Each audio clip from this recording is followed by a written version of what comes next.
This video will walk you through the initial unboxing of your DWX 42W dental wet mill and help you verify that all parts and accessories are present. Cut the tape on the top of the box to open the box flaps.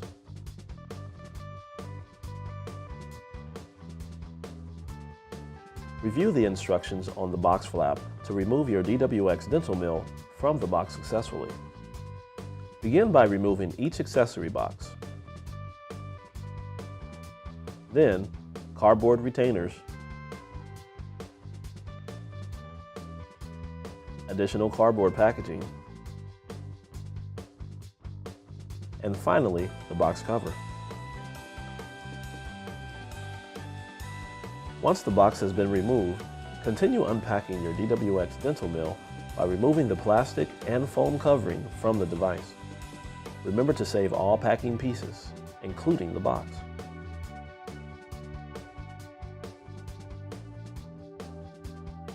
With assistance, lift your DWX mill from the box and place it in a level and stable location. Remove each strip of tape from the front and bottom cover. Open the front cover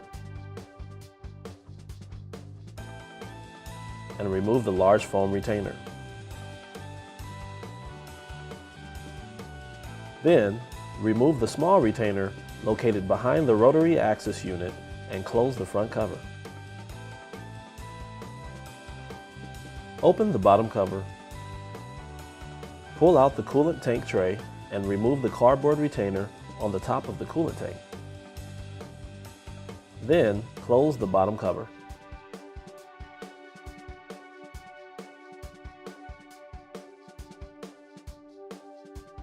Your accessory boxes should contain a daily maintenance card, setup guide, software package, power cord, USB cable, regulator with 2 screws, air hose, 2 drain hoses, ATC magazine correction jig with 1 screw, rotary axis correction jig, detection pin, hexagonal screwdriver, a large storage case, 3 taper cleaners, collet replacement jig, milling burr removal jig, 2 nozzle cleaners, a collet brush, a collet tap, cloth for care, collet grease, small storage case, measuring cup, 2 coolant filters, a waste receptacle, and 4 dedicated milling burrs. Additional accessories necessary to operate your mill include distilled water, coolant additive, chelate agent, a 6mm polyurethane air hose, and a compressed air source.